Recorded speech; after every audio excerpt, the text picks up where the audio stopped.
Welcome to the Numerology and Astrology for March 16th, 2021.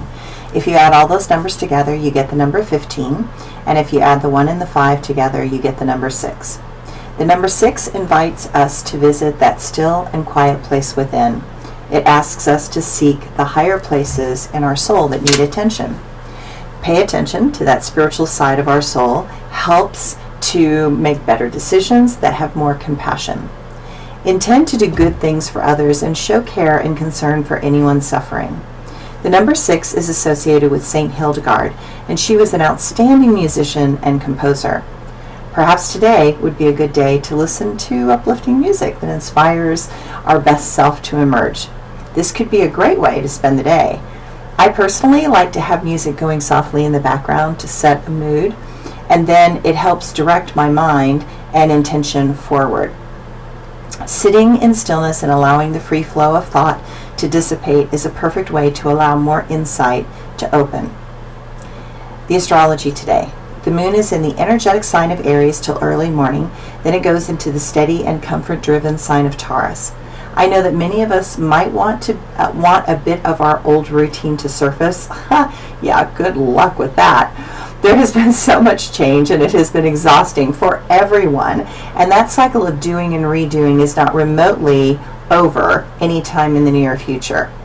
Today, see if we can feel into the natural flow of our core. Just remember that there's a big difference between natural and normal.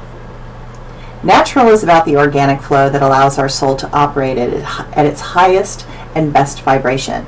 It aligns us and anchors us perfectly to this world. Normal means that we fall into our old habits and patterns of wounding and protection. We often think that our normal way is the natural way, but it is not. When we move from our wounding, it will always feel inauthentic to others. That is why today take some time to get in touch with who is residing within your core. There is a Sun-Pluto sextile giving us just the right amount of grit and drive to get things done. The moon aligns with Uranus. Don't be surprised by unexpected emotional twists and turns. I recognize that this has been going on for a while, and it will continue to do so. We might as well use it to increase our ambition and determination to accomplish those demanding tasks in front of us. These complicated steps allow us to move towards those bigger goals that will carry us through this uncertain future. When we learn to direct our intentions and energy in such ways, we overcome the limitations that our mind and past experiences have placed upon us. There is more out there, but we do need to reach for it. My quote for today. Integrity has the ability to gain trust. Integrity holds us to accountability. Integrity is something that holds the power to change. Integrity is a choice to do what is right, even if it is uncomfortable. Integrity is the force behind a great idea. Integrity is the great secret to manifestation. The reason I put those together today is that I was talking to a client of mine that has, I think I have a huge, high degree of integrity, and then I listen to this guy and I just go, wow, he holds it to an incredible standard. But, to me, it's a real tricky balance, because you can use integrity to the point that you just don't ever relax either, that, you expect so much out of yourself and you hold yourself to such a high place of accountability that you don't get to relax and you don't get to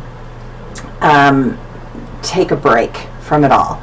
And yet integrity is not designed to be a slave driver. It's really not. And integrity means make an agreement with somebody, and then if you make that agreement, keep it. But first of all, before you even make that agreement, is that something you can actually do? Is that something that you can get done in the appropriate amount of time? Is that something that's going to take a huge energy expenditure out of you and then end up costing your health down the road? So it's a tricky thing, because in having integrity, you also have to have insight into your own flow and pattern, and you have to have an insight into timing and what you can and can't do. And it also means that you also have to recognize the value of rest and the value of peacefulness and stillness, because sometimes, and I feel bad for the accountants right now. Here we are in the accounting time, and the pressure on accountants is just unbelievable. It's so stressful. And they have deadlines everywhere, and they're like up these crazy hours and up all night, and they just keep going. And they have no choice. Like, they have to stay in integrity, otherwise their clients will end up with their taxes being late, and then have penalties, and there's all these consequences. And so they're the most graphic example that I have. But what I find is that if you don't have integrity, the consequences are dire. They really are. Like, it's like the more conscious you become as a soul, the more impeccable you have to be. And people don't like it if you say no. People don't like it if you say, no, this is not vibrationally correct for me. No, this isn't the direction that I want to go. I understand that that's the direction you need to go, but that is not my path. And then it's also about having integrity with yourself. Because are your choices, helping you stay within the integrity of who you are and what you came to be at this point in time?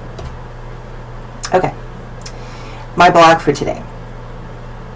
So this was inspired because of reading a great thing on Facebook about, a person who had survived the concentration camps and then gotten out. His family was all dead, and then gets his way to New York and is struggling, and happens to meet somebody on the train, on the subway, that was from his same area, and actually ends up knowing that his wife, who he thought had died in the war, was actually in New York, and actually gets the two together. And it really made me think about war. And I lived in Berlin, Germany, when the wall was up, and the scars of war were literally in the foundation stones of the buildings. You could still see the machine gun bullet holes, and just the horror of it all. And the Gedächtnisches Kirche, and it was bombed, and so here's this like skeleton of a church tower in the middle of Berlin to make people remember. And as Americans, we have not really had a war on our land for a very, very long time, thank goodness. But other places like Europe have been fraught with war, and the Middle East have been fraught with war, and it has an effect on the people. And so my intention with this blog is to kind of get us to see that war is not, some wondrous, fabulous game, because man makes war, not God. So what is war? It is an atrocity of humanity's disdain and disrespect for life. Anyone who has lived through a war knows that the glorification of such heinous acts is a product of human distortion and the propaganda of the rich and powerful.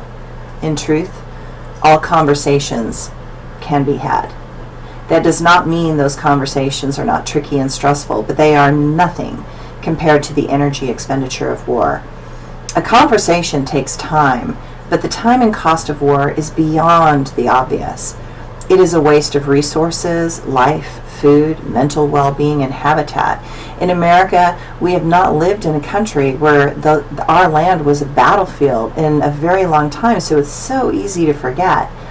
Europe has weathered countless wars. The games of monarchs have left blood in the soil, toxins in the ground, energetic waves of suffering from those who have witnessed such crimes, and enormous physical effort to rebuild and bring normalcy back into daily life. I see a world thriving without war. I see a world willing to discover and explore. I want a world where truth is certain. I want a world with no iron curtain. I dream of a world where minds grow and thrive. I dream of a world where all life can survive. I refuse to wear the mantle of another's hate. I refuse to walk through hell's gate. I know that God cries with tears of despair when mankind refuses to care.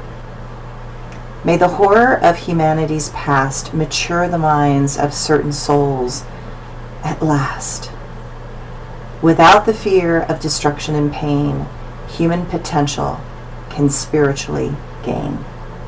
Thanks, everyone.